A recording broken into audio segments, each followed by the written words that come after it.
This has actually doubled, and Mumbai is after Delhi.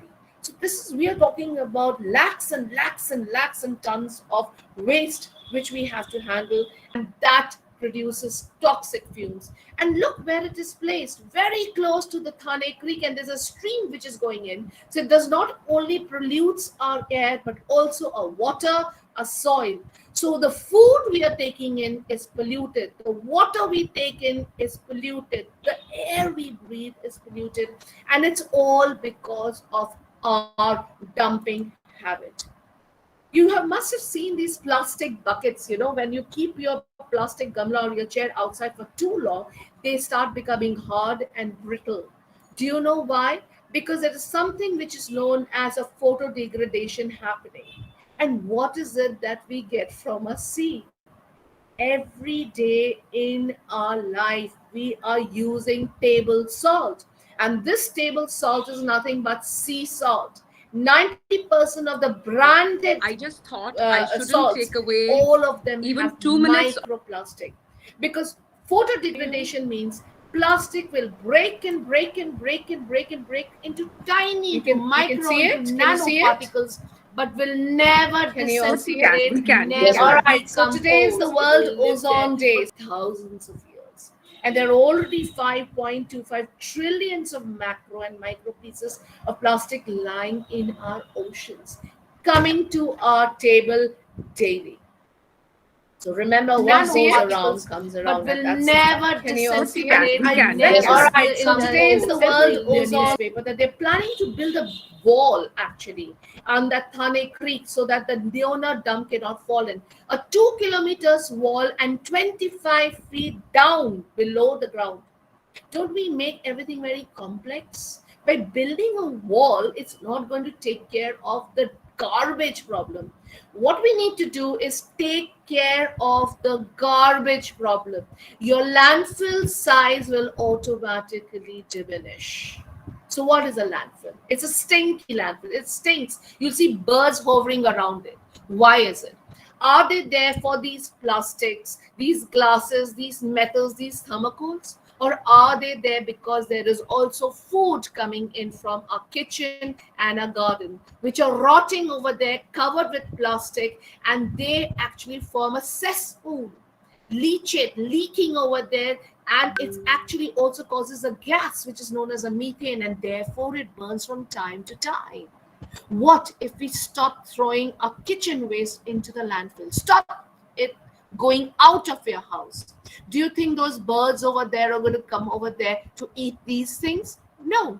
Your stinky landfills will turn into resource fills if the food stops going into the landfill, and all that what you see in front of you, glass, plastic, thermocol, metal, they're all resource. They can be sold, recycled. That's an opportunity. In fact, a study in North America showed that a landfill is $1 billion opportunity. We just have to tap it in the right way. And can we do it? Yes, we can. So, to that, we need to understand, let's not waste our waste, because waste is basically of two types, it's the wet waste and the dry waste. The wet waste can be composted or even turned into fuel. It's a methane gas which comes out from there. So you can have your burners, and the trash, the leftover dry trash, can be changed into gas. That's the opportunity we are looking over here. Remember, in nature, nothing goes waste. Somebody's waste becomes food for another, somebody's poison becomes potion for another. There is nothing known as waste because in nature, there aren't any landfills. Show me one animal who believes in landfills. There aren't no landfills. But when we talk about our world, the human worlds, where humans are, we take, we make, we use, and we dump. That's a problem. We don't follow the laws of the nature. We don't follow the laws of the natural world. It is when we change this dumping habit, only one habit, dumping habit of ours, we can actually bring about a huge amount of ecosystem restoration. And that is possible from every home. provided we follow it, provided you believe in it. We are already living in a pandemic world, aren't we? We are facing this pandemic. Where did this zoonotic disease come from? Because these wild animals are what their people are feeding, right? So we need to take care of our waste, and to handle it, to treat it, and to safely dispose it is not a rocket science. And I'm going to share each and every one of them. This, if you look at these people, they are the second most important human shield to coronavirus after the health workers. If these people stop coming to your homes and stop collecting your garbage, we will be wallowing in our waste.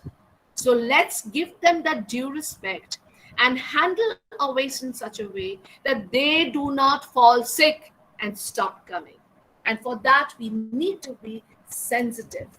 So what can we do is the question. CPCB, if you look at the CPCB guidelines, it has already told us that the waste in every home has to be segregated in three categories: the biomedical, the recyclables, and the compostables. So I'll take one by one. The biomedical waste. What do you mean by biomedical waste? Actually, before the pandemic, we were not able to handle 600 tons of biomedical waste, and then COVID happened.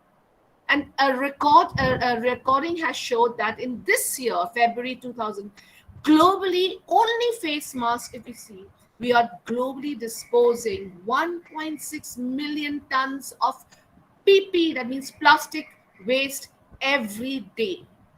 So this is what your biomedical waste is. When they come to your medicine foils and your swabs and your blood, even your sanitary napkins. If a person is infected, the blood that the person is, if it's a person is menstruating, the blood will have the virus.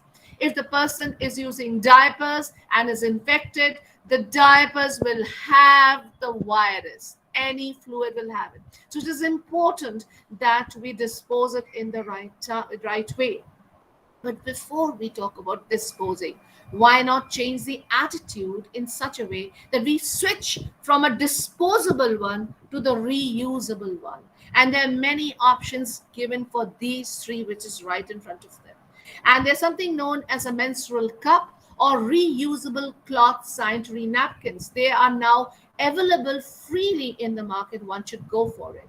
The plastic, because sanitary napkins and the diapers are nothing but plastic, and plastic has a lot of health issue if it is used for a long time, including the face mask. So switch over to the reusable diapers, reusable face masks, reusable even sanitary napkins. All you need to do is wash it with soap and water, and that soap and water will take care of the virus. It's as simple as that. But what if we are not? Remember, there are 12.3 billion pads which are dumped in India itself, in India, which equals to about 130,000 tons of sanitary napkins. There's a red dot movement which was started in Pune, which says if you're still using those plastic napkins, please wrap it in a newspaper. Just mark it with a red dot before you dispose it in the bin, so that these people, when they collect it, they know the significance and the meaning of red dot, and they don't have to handle it directly but through a packet. So this is something we can do if we are sensitive towards people who are helping to keep our city clean. Another thing which you need to have it in your homes, in your society, even in your school, is either go for a non-electric or electric sanitary napkin incinerator, which it burns it. So there is carbon footprints in this too, but it is far, far, far, far less than when we are just dumping it. And not only that, even the PPE, the plastic, the mask which we wear, which we dispose it of, can also be incinerated in this once you take out the metal rim from it. Or the society must go for it. And of course, how do we handle the biomedical waste at home? So there are 5 things to do. When you have a biomedical waste, and especially when you have a sick person at home, make sure they are bagged in double bags. It doesn't have to be the yellow bag, it can be any plastic bag. Tie the top so that it does not spill out. Mark it so that person handling it knows it is a biohazard. All the shops, when it's needles and blades and etc., and the glass foils, they must be put in a bottle or in a cardboard box and then put in the packet. Sterilize it before you hand it to those people. Remember, they are the second most important human shield to coronavirus, and we must respect their health all the time. The second one I'm going to take up is recyclable waste. So recyclable waste is, I always, as I said, is consider, if it's plastic, it's sellable. It's metal, it can sell it. If it's thermocol, it can be recycled. If it is anything that can be recycled means it can generate revenue. That's a huge opportunity, provided it is not soiled with wet waste. The way you look at junk, it can be art for you, it can be money for you, but it's always valuable. So make sure that you look at junk as a valuable item. But its value will only increase if you do not soil it. So if there is any biodegradable material, it is going to split. Even your curd containers and your jam containers, which you are going to recycle, wash it, dry it, and then send it for recycling. All right, but reuse it and make planters out of these. Use it the way you want it. I'm sure your art and craft teacher is going to give you millions and zillions of ideas how to reuse the non-biodegradable dry waste. There are many ways, but the bottom line is from the dry. You can do it by 2 bins.